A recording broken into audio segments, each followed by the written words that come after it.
L'instant livre, aujourd'hui, je vais vous parler de Voici venir les rêveurs de Imbolombwe aux éditions Belfond. Alors c'est un coup de cœur de la rentrée littéraire 2016 pour plusieurs raisons. D'abord, j'ai adoré le titre.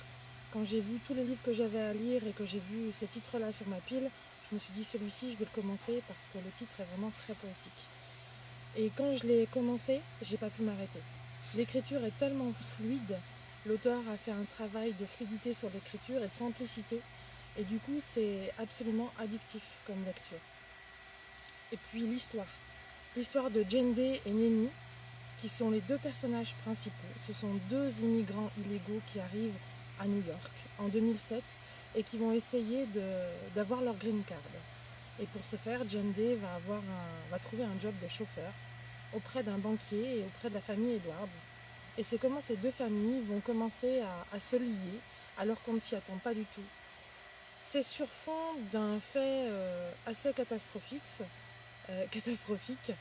c'est la crise de 2007 et les subprimes. Donc du coup, le récit de Imbolombwe, sur fond de faits historiques, rend ce roman réaliste. Et à la fois, les personnages sont pleins de rêves. Et la dernière des qualités que je trouve à ce livre, c'est qu'il est plein de sincérité et d'humilité, tout comme son auteur que j'ai eu la chance de rencontrer.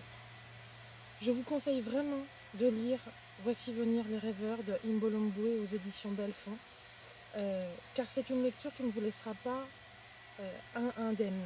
C'est une lecture qui vous fera réfléchir et qui vous fera voir l'actualité peut-être sous un autre œil. C'était Sandrine pour le blog L'Instant Livre. Voici venir les rêveurs aux éditions Belfond de Imbolombwe.